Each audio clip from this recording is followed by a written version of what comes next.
ప్రతి ఒక్కరి మీద కంపల్సరీగా చర్యలు ఉంటాయి. వీళ్ళు ఎలాగ మ్యానిపులేట్ చేస్తున్నారంటే మీకు ఒక ఎగ్జాంపుల్ చెప్తానండి.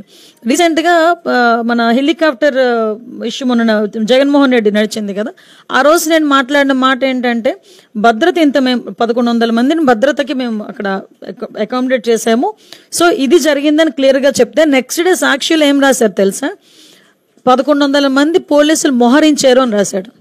అంటే ఆ రాసిన తెలుగు చూడండి ఒకసారి, భద్రత కల్పించాము అనడానికి మోహరించాము అనడానికి ఎంత తేడా ఉంటుందో. అంటే వాళ్ళు అలా రాసి జనాల్ని ఒక రకమైన ట్రాన్స్లోకి తీసుకెళ్ళడానికి ప్రయత్నం చేస్తున్నారు. సో మీకు ఎగ్జాంపుల్కి ఇది చెప్పాను, వాళ్ళ మైండ్ సెట్, వాళ్ళ మైండ్ గేమ్ ఎలా ఉంటుందని చెప్పడానికి. మీరు ఇందాక మన రామారెడ్డి గారు చెప్పారు మత ఘర్షణలు తీసుకురావాలని ఏకైక లక్ష్యం. దానికి ఏం చేశారంటే పాపం పాస్టర్ ప్రవీణ్ పగడాల గారిని ఏదో రకంగా ఓన్ చేసుకుందామని చెప్పి ప్రయత్నం చేసి వాళ్ళ తాలూకా కొంతమంది మనుషుల్ని పాస్టర్గా క్రియేట్ చేసుకొని రకరకాలుగా వాళ్ళ మీద ఎంత అంటే ఒక పాస్టర్ నోట్ నుంచి కొన్ని పదాలు మనం వినం ఎట్టి పరిస్థితుల్లోని కూడా. అటువంటిది మేము పాస్టర్ ముసుగులో కొంతమంది బయటకు వచ్చి నోటుకు వచ్చినట్టు మాట్లాడారు.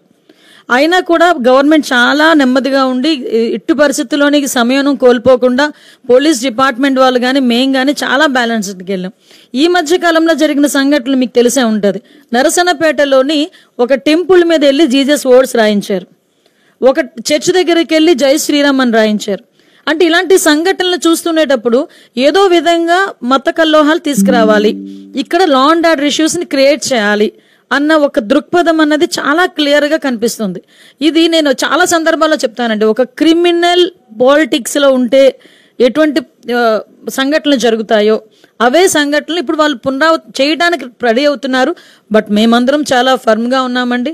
ఎట్టి పరిస్థితుల్లోనే అటువంటి వాళ్ళు ఊహించుకొని ఏదో చేద్దాం అనుకున్నా కూడా చేసే పరిస్థితి అయితే ఉండదు. మేమందరం కూడా చాలా అలర్ట్గా ఉన్నాం.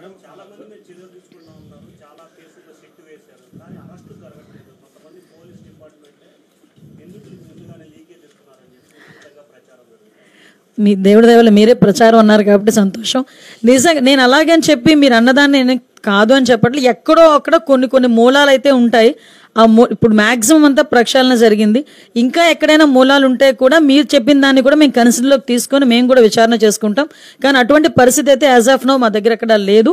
సిట్ విచారణ పూర్తయిన వెంటనే చర్యలు ఉంటాయండి. ఎందుకంటే మేము ఏదో కంగారు పడిపోయి విచారణ తీసుకొచ్చేసి మళ్ళా వెళ్ళి వాళ్ళు కోర్టులకు వెళ్తే మేము ముట్టకెళ్ళి తినే పరిస్థితులు అయితే వెళ్ళాం.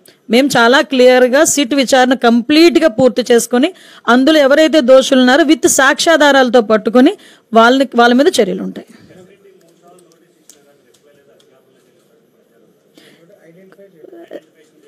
సార్ అది సిట్ చర్యలు దర్యాప్తు జరుపుతుంది.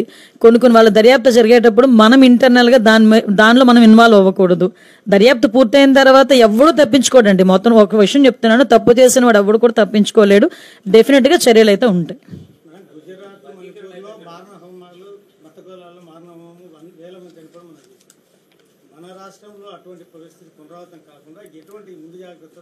సార్ ఎట్టి పరిస్థితుల్లోనే అటువంటి జరగవండి. ఫ్యాక్షన్ లాంటి ఊర్లనే చంద్రబాబు నాయుడు గారు అనే వ్యక్తి ఫ్యాక్షన్ లేకుండా చేసిన పరిస్థితి. నక్సలైట్స్ అలాంటి వాళ్ళు ఫుల్ ఫ్లెజ్డ్గా ఉన్న సిచ్యువేషన్ని కూడా కామ్ డౌన్ చేసిన పరిస్థితి.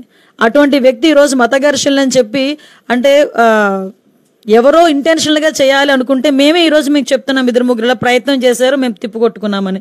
మా దగ్గర పోలీస్ వ్యవస్థ అంత బలమైన వ్యవస్థ ఉంది. ఒక పక్క చంద్రబాబు నాయుడు గారు ఉన్నారు. ఇలాంటి వాటిని ఆదిలోనే తుంచేసే పరిస్థితి అయితే మాకు తెలుసు, మేము చేయగలం.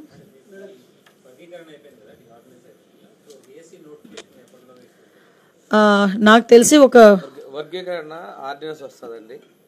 2 days ఆర్డినెన్స్ వచ్చిన వెంటనే డిఎస్ నోటిఫికేషన్